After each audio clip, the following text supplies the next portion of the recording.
నమస్తే అందరికీ. ఈరోజు మనం జాబ్ జాయినింగ్ ప్రాసెస్లో డ్రగ్ టెస్ట్ అంటే ఏంటి, ఎందుకు చేస్తారు, ప్రాసెస్ ఎలా ఉంటుంది అనే టాపిక్ గురించి డీటెయిల్డ్గా తెలుసుకుందాం.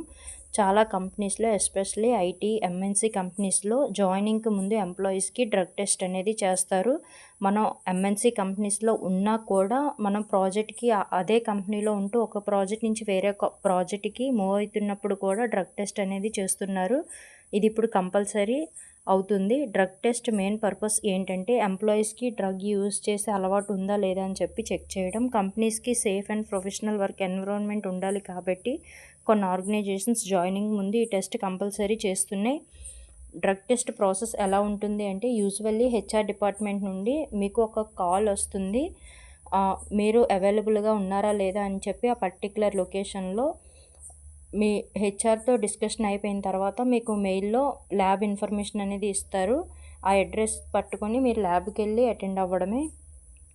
ఎంప్లాయీస్ ఆ ల్యాబ్కి వెళ్ళాక ఫస్ట్ రిజిస్ట్రేషన్ ప్రాసెస్ అనేది ఉంటుంది. అక్కడ ఐడి ప్రూఫ్ అడుగుతారు. ఎగ్జాంపుల్కి Aadhaar card, pan card or any valid ID proof. Sample collections అనేవి తీసుకుంటారు రిజిస్ట్రేషన్ అయిపోయాక. Most of the time urine sample మాత్రమే తీసుకుంటారు.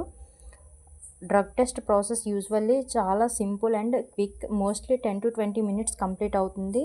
చాలా కేసెస్లో ఈ టెస్ట్కి పేమెంట్ కంపెనీసే పే చేస్తూ ఉంటాయి. టెస్ట్ కంప్లీట్ అయిపోయాక రిజల్ట్స్ డైరెక్ట్గా హెచ్ఆర్కి పంపిస్తారు. రిజల్ట్ నార్మల్గా ఉంటే జాయినింగ్ ప్రాసెస్ అనేది కంటిన్యూ అవుతుంది. సో ఫ్రెండ్స్, జాబ్ జాయినింగ్ ప్రాసెస్లో డ్రగ్ టెస్ట్ అనేది చాలా కామన్ ప్రొసీజర్. ప్రాసెస్ సింపుల్గా ఉంటుంది, టెన్షన్ పడాల్సిన అవసరం ఏమి ఉండదు. సో ఈ వీడియో మీకు యూస్ఫుల్ అనిపిస్తే లైక్ చేయండి, షేర్ చేయండి, సబ్స్క్రైబ్ చేయడం మర్చిపోకండి. Thanks for watching.